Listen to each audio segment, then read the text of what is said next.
Every night a different person walks down the street and screams for help. We aren't allowed to help them.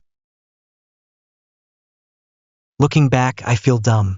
Completely stupid, actually. I should have known that apartment was far too cheap to be right, even for a studio. I should have known there had to be a catch. The day I moved in was a complete blur. I insisted that no one help me, not wanting to prove any of my family members' suspicions about my character. By late afternoon, all my muscles ached terribly and my head throbbed. I fell back on my bare mattress, staring up at the ceiling fan with glazed-over eyes. I pulled the damp strands of hair from my sweaty forehead, wincing in disgust. Someone knocked on my door, causing me to jump. I cursed under my breath, pushing myself up on my elbows. 2 girls were peeking around my door frame. Foolishly, I had left it wide open, forgetting the old college rule. Only leave your door open if you want to make new friends. And I was not in the mood to make new friends. One of them, an Asian girl with choppy black hair, was grinning at me. The other stood a little further back, fingering a box of Marlboro Reds. "Hey," she said, nodding at me. Her voice was smooth and raspy at the same time. "Did you just move in?" I laid back down, rubbing my face with both hands, choosing not to bother with manners.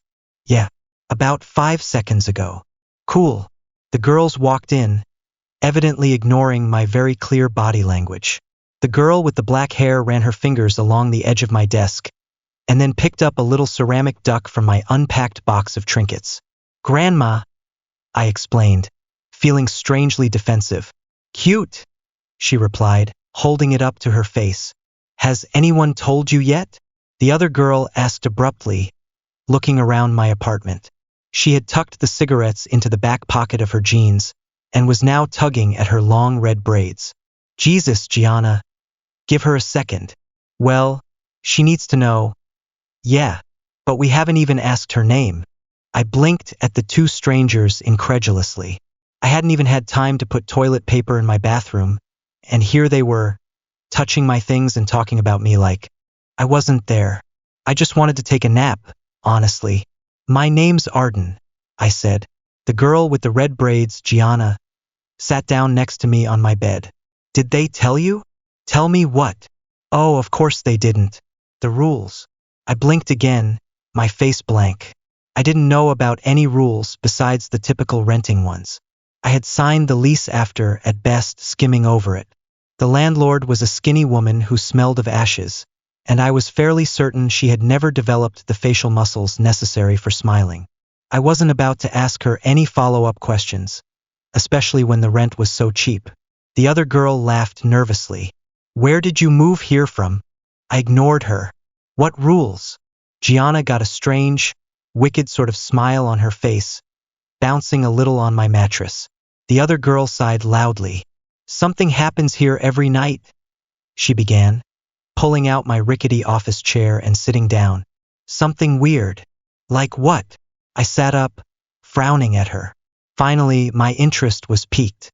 "Someone walks down the street," Gianna said, her voice reminding me of a camp counselor telling a scary story around the bonfire.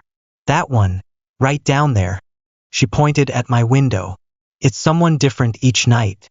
They scream for help for about an hour. But we aren't supposed to help them." I just stared at her. I felt a small chill run up my spine. I didn't know what to make of all this. "It happens at a different time every night," the other one said softly. "We never know when it's coming." "Why?" She shrugged almost sadly. "We don't know why."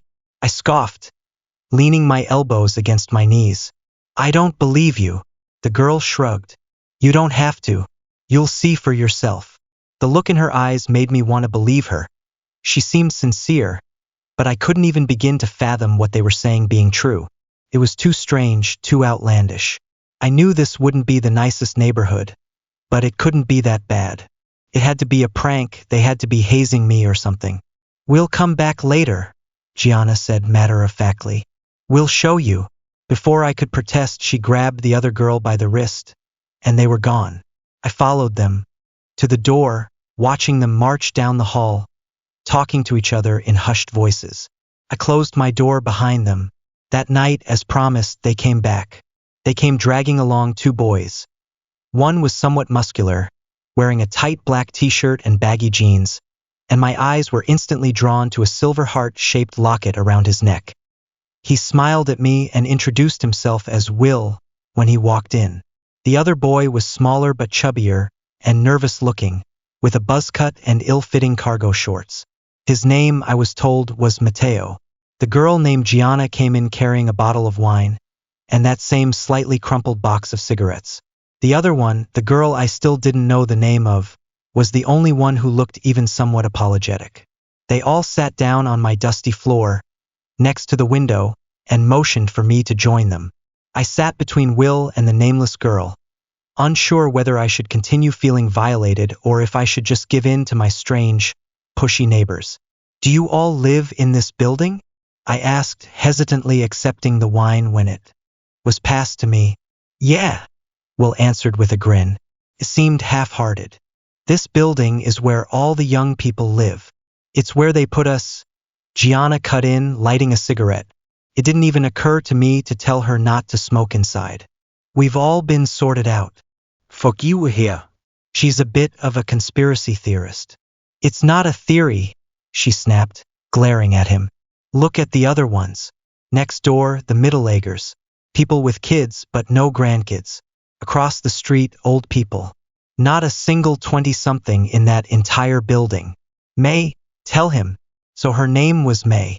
I looked her over, admiring her smoky eye makeup and how she tied her hair up, long strands poking out like exploding fireworks. "Stop it," May muttered, reaching for the wine bottle. "You'll scare her." "I'm not scared." She just shrugged at me, as if she didn't believe me. We passed the bottle around, and then around again. I listened to them bicker and laugh. It was clear they'd all been friends for a while, and I felt a little bit like I was intruding, even though they were in my apartment. Will asked me if I had gone to college, and I told him I did, but I dropped out. They all nodded sympathetically, which made me feel stupid. By midnight, I was a little bit buzzed, and my guard was beginning to fall. I had to admit it felt good to have friends. I had already mentally resigned myself to a life of solitude, at least for a while, but it seemed that might not actually have to be my fate. I laughed at Mateo and Gianna's drunken argument, passing a cigarette back and forth with May, blowing the smoke out of my open window. I had almost completely forgotten why they were all over when it happened. All at once, a blaring alarm came from each of our phones, like an Amber Alert. I could hear the sound echo throughout the neighborhood, like an entire chorus of hundreds of phones going off, not just ours. I nearly leapt out of my skin. Not even Gianna laughed. All of them went quiet, and they looked at me as I took it out, frowning at the screen. "Do not interfere. It's coming," Will whispered. He had changed, his eyes almost glassy and his voice soft and shaky. Mateo squeezed his shoulder. I looked at May. Her eyebrows were cinched together in concern, and she was stubbing out our cigarette against the windowsill, shrinking away. There it was again, that chill. It crept up my back, spreading along my scalp and making me shiver. Something felt deeply, deeply wrong. The others were quiet now, staring silently at the window I was sitting up against. The air felt somehow warmer, like it was buzzing with something, or maybe I was just sweating. We sat there, unmoving, for what felt like half an hour. Right as I was getting tempted to ask what was going on, I heard it. It was far away and faint, but I still heard it. A cry. It continued as it got gradually closer, louder, more desperate. "Help! Please, my God! Someone help me!" Slowly, I leaned out the window. I had to see it with my eyes, had to confirm there was actually someone out there like they had said there would be. My new apartment was on the 4th floor, so it was hard to see who was down on the street without squinting. In the flickering streetlights, I could make out the outline of an elderly man. He was hunched over, wandering aimlessly from door to door, wearing only what looked like a hospital gown to cover his pale, broken body. Behind him trailed a path of dripping blood, although I couldn't see where it was coming from. "Please, I'm hurt." I looked back at the others, my mouth hanging open. "What is this?" I demanded loudly. What the hell is this? May touched my arm, trying to calm me down. I pulled away from her. Arden, please? We have to help him. Why can't we help him? He's just an old man. We can't help him. Trust me. I ignored her, leaning further out the window, prepared to call out to him. Before I could open my mouth, I froze. The man down there was still now, facing our building. His head was tilted upwards, and I couldn't see his eyes, but I knew he was looking right at me. I immediately felt cold, like I was plummeting into ice water. Help me, he whimpered into the silent night air, his voice barely audible. Then he began to scream. That scream wasn't human, or at least not any human I had ever met. It was desperate, agonized. It made my stomach turn and my eyes prick with tears. Couldn't look away. The blood was coming from his arms. Or I should say, his lack of arms. Where his arms should have been there were only bloody, mangled stumps. They looked fresh. He didn't move other than a shaky sway, and his eyes didn't leave me. His shriek slowly molded into words that I could just barely understand. Please, please, please, please. May yanked me backwards. Away from the window. I landed on my ass and yelped in pain and horror. What is that thing? I whispered. I didn't mean to whisper, but that was all that came out. We don't know, May replied, her eyes trained on Will, who was crying now. Mateo held on to him like he might topple over. We just know to follow the rules. What happens if you don't follow the rules? I asked and immediately regretted it. Will sobbed softly. Outside, the old man wailed. Gianna reached over and pulled the window shut, but it somehow did nothing to muffle the blood-curdling sound. Do you want to tell her, or should I? Mateo asked Will. Will just shook his head. He was clutching his locket now, turning the little heart over between his fingers. Mateo sighed and turned towards me. A couple of months ago, one of them got to Will's girl. Shannon, Gianna butted in. Her name was Shannon. Her name is Shannon. I swallowed, but whatever I did, nothing would force down the lump in my throat. What happened? Mateo shook his head. We don't know. We were all together when the screaming started. Usually we just ignore it now, you know? No use in dwelling on it. But that night, we think she saw something different. She started insisting she had to help, and she ran outside. We couldn't stop her. He paused, glancing over at Will. He was silent and still. The screaming outside had begun to pass, getting softer as it continued further down the street. Then what? He shrugged. Nothing. She was just gone. I pressed my lips together, trying to process all of this. I really had believed they were messing with me, but I had seen it, I had witnessed it firsthand, and it terrified me. Why doesn't anyone leave? He shrugged for a second time. Can't afford it, or people just don't care. Some people have left, but we all signed an NDA with the lease, so nobody ever knows. I frowned, thinking back to signing the paperwork, trying to remember. I could vaguely picture what he was talking about. I had just assumed it was more legal jargon that I would never understand. Had I seriously signed a non-disclosure agreement without even noticing? After that, I told them I wanted to go to bed. I needed time to process all of this. They understood, and each one of them said goodbye before leaving me alone. As I lay in the dark, staring at the ceiling, for some strange reason I thought of May's face when we had realized it was happening. How she'd put out the cigarette and backed away from the window. Eventually, I was able to drift off to sleep. The next few weeks were difficult. I spent more and more time with my new neighbors. I came to find that they were right. I didn't think there was a single person older than 30 in our entire building, but I saw them all the time. Leaving the one next door. Settling in was difficult. The others seemed so used to it. They cared, of course it scared them, especially Will. But you could tell they had been here a while by the way they sighed, closing the blinds and focusing harder on whatever they were doing. Eventually, I began to mimic them. It helped a little bit to pretend it was normal, as strange as that sounds. Moving out wasn't really an option for me, anyways. I was a college dropout, and I hadn't found a job yet. I was still just getting by on what I had managed to save up. Every night, it was someone different. Some were more human, some seemed less. Some were drenched in blood, their clothes ripped and strange, but some looked fairly normal. The worst were the children. They would run like injured chickens, screeching and banging on doors, begging for help. Sometimes they would try different things, say different things, like "they're coming," like "I don't want to die," or even "I'm sorry." There were a lot of children. One night, while I was half awake, an alarm went off. It wasn't like the one on our phones. It was blaring, only somewhat muffled by my window. My apartment glowed a flashing red from outside.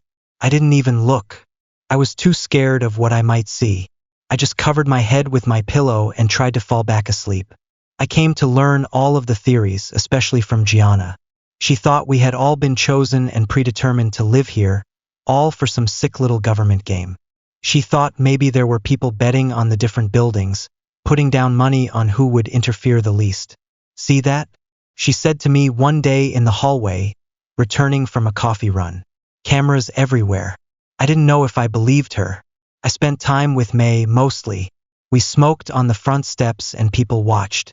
It was strange to see what at night was such a sinister and gruesome neighborhood during the day, bright and lively. She didn't talk much about the rules, so I didn't either. We didn't talk all that much in general, I found, just enjoying each other's company. Right when I was beginning to feel comfortable was when it happened. It started with a birthday cake. "Happy birthday!" As May walked through the door, Mateo blew into his plastic party horn.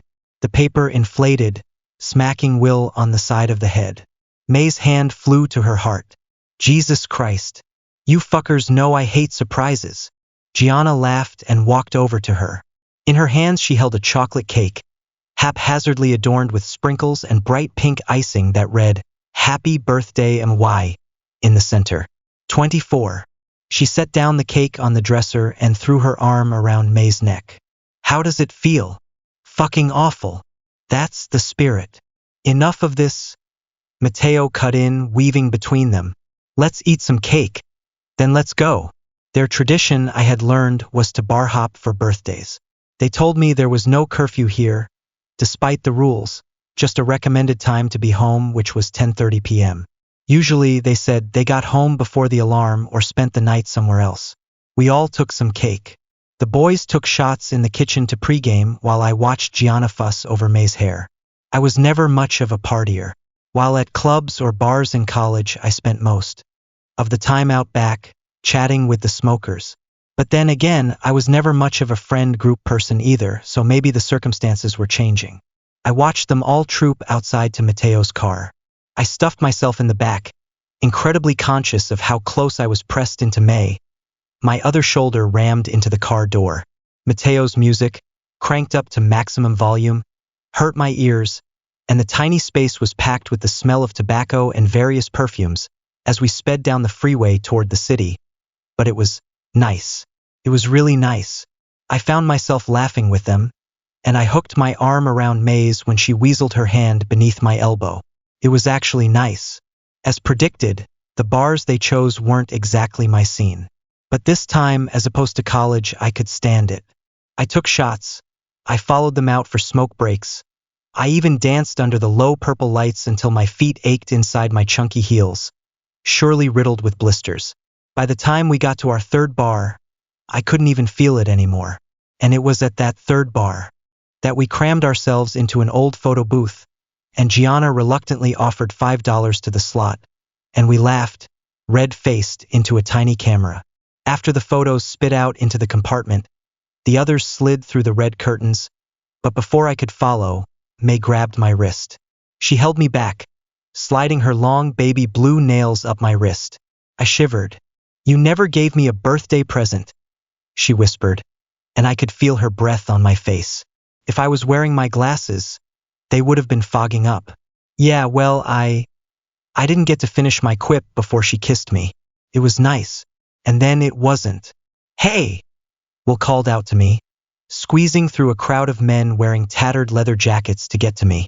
"Arden, where's everybody else?" I blinked, looking around.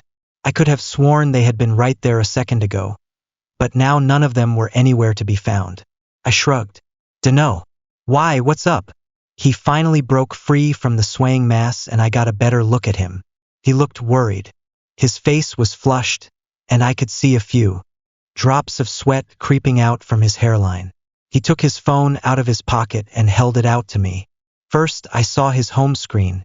It was him next to a girl with strawberry blonde hair, both clutching beer bottles and grinning widely at the camera. Then I looked where he actually wanted me to. The time, 1:47 a.m. "It's getting late," he narrated. "Can we find the others and get going?" I understood then. He was worried. It was past 1 a.m. and no alarm yet. It was later than usual. The bars would start closing soon. He wanted to get back before it happened. Will and I weaved through the crowd.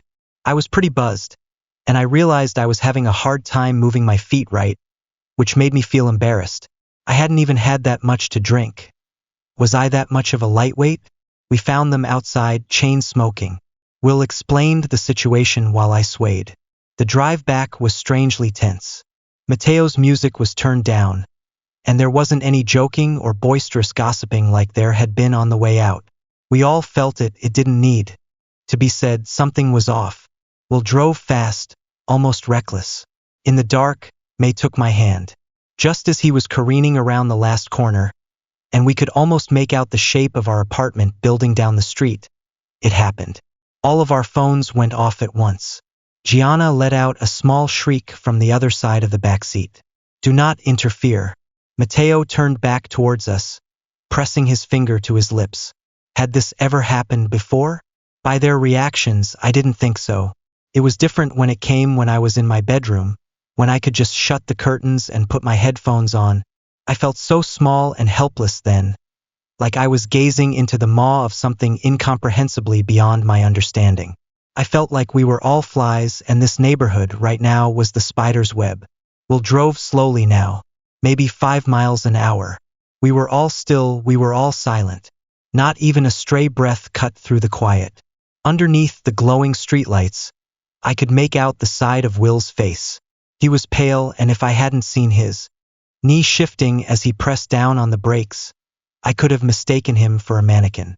The car came to a stop. I followed his gaze, all the way down the street to the dark horizon. And I saw what he saw, a silhouette. It was far too distant to make out what shape it took, but it was evidently humanoid. It moved in a shaky stumble, limping down the middle of the road in our direction. And in the overwhelming silence, I could hear it, far away but still deeply urgent. "Help me, Will," Gianna hissed. "Turn the car around." Will didn't move. He just stared forward, as white as paper. It didn't make any logical sense, but I knew what he knew. It was too late now. There was no use. "Help me, please help." I could tell now that it was a girl from its voice and its figure as it got closer. It was wearing some sort of white nightgown, not unlike the old man's hospital attire from that first night, stained with dark red blood. From here, I couldn't tell if it was fresh or dry. I didn't know why that mattered to me. "Maybe," May whispered. Her arm shook against mine. "Maybe if we're quiet and we duck down, it won't see us." Deep down it felt as hopeless as turning around had felt, but it seemed reasonable. I nodded and did as she suggested, crouching behind the passenger seat, my knees throbbing from the strange angle I'd bent myself into. We all did it except for Will. He didn't move. He still just looked. When he finally spoke, I could barely hear him. It was so weak. "Shannon." The word hung in the air, heavy with implication. Mateo was the one to break the silence. "What? Shannon?" he repeated, finally turning to look at his friend. "That's Shannon." I peered over the seat in front of me, squinting my eyes. The human-like thing was getting closer, and now I could make out strawberry blonde hair, round face, short legs. The girl from Will's phone lock screen. The girl who had disappeared. "Shannon." May gasped next to me. "Dude," Mateo said slowly, his words crumbling as soon as they left his mouth. "I know what you're thinking, dude. Do not get out of this car." Will didn't even seem like he was with us anymore. He was in shock, I think, looking back. "I have to help her," he insisted, right as another sickening cry rang out. "Help me. Help. Help me. Please, someone, it hurts. It was getting far too close to us for comfort, but it still didn't seem to notice the car. Its cries became more and more desperate as they got louder. I have to help her, Will repeated, and a bit of life had returned to his face. Mateo shook his head and grabbed at his sleeve. Will, that is not Shannon. Will glared at him, his eyes shining with tears. I know Shannon. That's her. I know you do, dude. And I know you miss her. But please, please don't do this. Their voices were getting louder and more distraught, and I felt May press into my side, trembling like a leaf. Gianna was whimpering, but I couldn't see her from my position. The thing was almost to our car when it stopped. She turned her head, left, then right, almost like she was sniffing the air. The boys stopped arguing. I felt like my heart would burst out of my chest. I could see Shannon's face now, and I realized why she hadn't seen us. The girl's face was streaked with gore, and it looked like her eyes had been scooped out with a melon spoon. She cried, drool pouring from her slackened mouth, but no tears could come. It happened too quickly. None of us could stop him. Will violently ripped his arm away from Mateo, fumbling for the handle to the car door. Gianna screamed. Mateo tried to slam down on the lock, but he missed, and Will managed to get the door open before he could try again. He stumbled onto the asphalt and hit the ground with a soft crunch. The thing turned her head and began to scream, but instead of charging at Will, she backed away. She held her arms out in front of her like something might attack her, whipping her head around wildly. An alarm went off like the one I had heard that one night, but far more unbearable now that I was in it. The streetlights lining either side of the street switched to a flashing red, and Mateo threw himself into the driver's seat, the tires screeching as he peeled away. Gianna was screaming at him, pleading with him to go back. May was weeping into her hands. I didn't move, didn't make a sound. I didn't understand. As we sped away, I looked back, couldn't help it. I saw the flash of some sort of van in the blinding red light, pulling around the corner. Then nothing. That was a week or two ago. I don't know. I've been having a hard time keeping track of time. None of us have spoken much since that night. We tried the police, of course, but as you could assume, nothing came of it. I think whatever this is far larger than we know. I don't know if it's some kind of experiment or just a sick game, but I'm going to move back into my parents' house next week, despite all their berating, and then figure out what to do from there. I don't know if that was really Shannon that we saw that night, or if it was something else, and I don't know which is worse. All I know is that last night, I heard Will's voice outside my window, crying, pleading for help. I didn't interfere.